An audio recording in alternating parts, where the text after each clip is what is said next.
हमें इस जीवन में बहुत सारी बातें करनी होती है, हमारी इच्छा भी काफी रहती है, लेकिन फिर भी हाँ हम करेंगे, हो जाएगा, इस सोच में हमारी कई बातें रह जाती है और वे बातें रह जाने से हमारा नुकसान भी काफी होता है। हमारे बच्चों के साथ भी ऐसा होता है कि उनको भी ये पढ़ाई करनी है, ये बात अपनानी है, ऐसी सोच में उनकी भी बहुत सारी बातें रह जाती है और उनका भी नुकसान हो जाता है।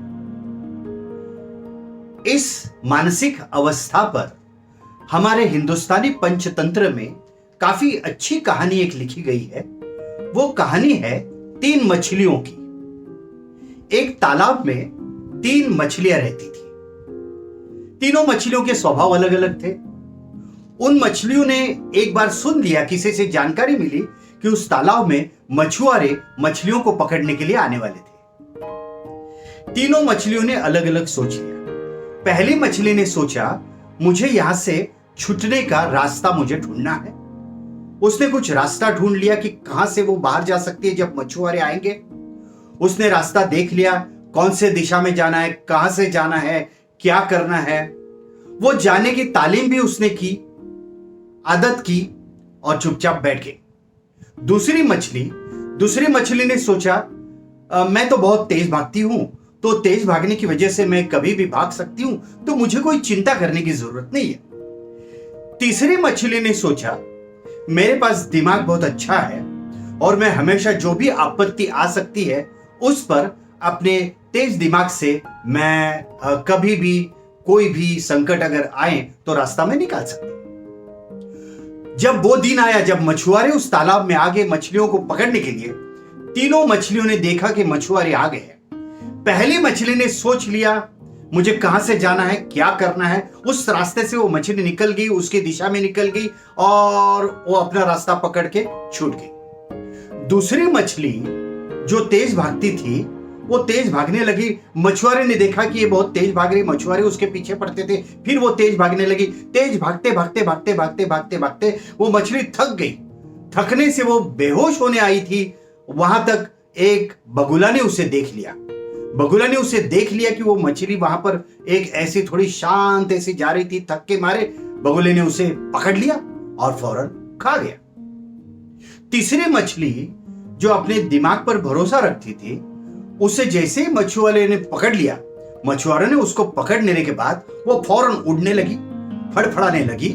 जैसे ही उड़ती थी मछुआरे फिर उसको पकड़ते थे, फिर वो उड़ती थी, धार धार धार धार धार धार धार धार वो उड़ती थी। तो उड़ते उड़ते उड़ते उड़ते मछुआरे ने ये बात तय कर ली कि इतनी अच्छी मच्छी, ऐसी फड़फड़ाने वाली मच्छी हमें कभी मिलेगी नहीं। क्या ताजगी है, क्या ताजा मच्छी है, चलो इसी खा लेते। उन्होंने फौरन उसको पकड़कर उसी वक्त उसको काटकर मछुआरे खा गए।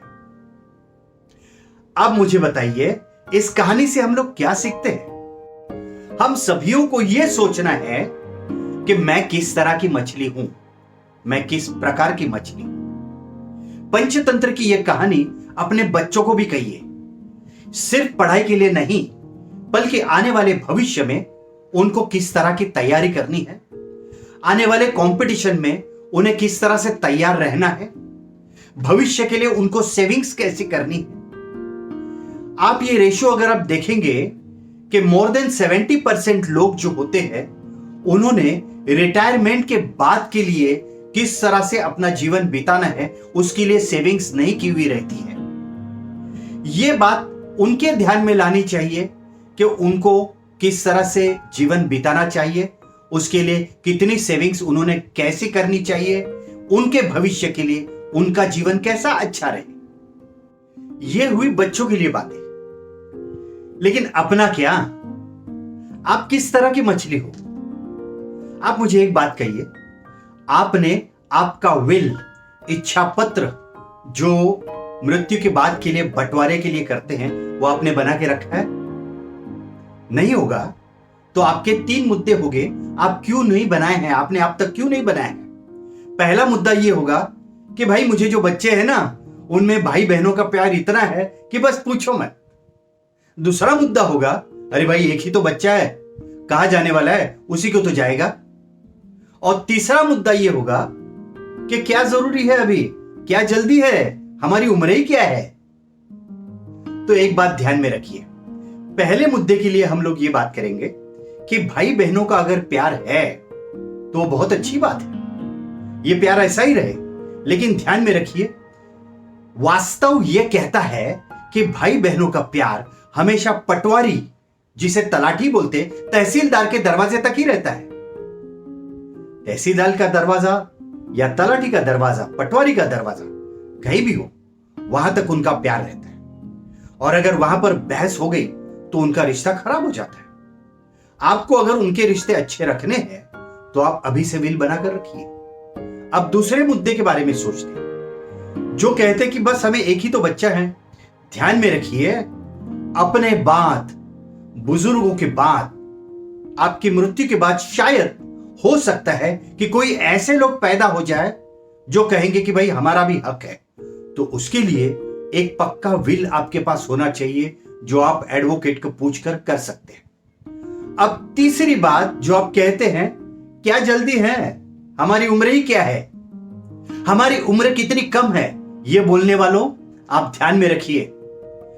आप ये जानते हैं कि आपके बैंक खाते में कितने पैसे हैं, आपके बैंक के खाते में कितने पैसे ये आप जानते हैं, लेकिन आपके जीवन के खाते में, आपके आयु के खाते में कितने दिन बाकी है आप जानते हैं? बिल्कुल नहीं जानते।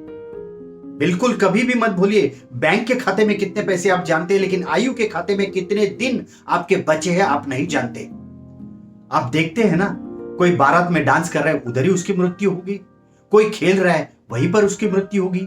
आप व्हाट्सएप पर आप फिल्में देखते हैं, उसमें आपने कई बार देखा होगा ये कि कोई मीटिंग में बैठा है और वहीं पर उनकी मृत्यु हो गई। ये किसी को मालूम नहीं रहता है। हमें 1 मिनट पहले भी मालूम नहीं होता है कि 1 मिनट बाद हमारी मृत्यु होने वाली है। ये मैं ओवर कॉन्फिडेंट ये एपिसोड आप बिल्कुल मत भूलिए। आप ये बात आप सबको बताइए, आपके दोस्तों को बताइए, आपके बच्चों को बताइए। Never be over confident. जो बातें करनी है फौरन कर दीजिए। आप ये बातें सबके साथ शेयर कीजिए। इस चैनल को सब्सक्राइब कीजिए। यूट्यूब पर जाइए, संदीप चोनकर टाइप कीजिए। लेकिन ये बात मत भूलिए कि आपको जो करना होता है इसी वक्त करना होता है। और कॉन्फिडेंस में हमारा नुकसान हो जाता है। आप जीवन अच्छी तरह से जी लीजिए। All the best.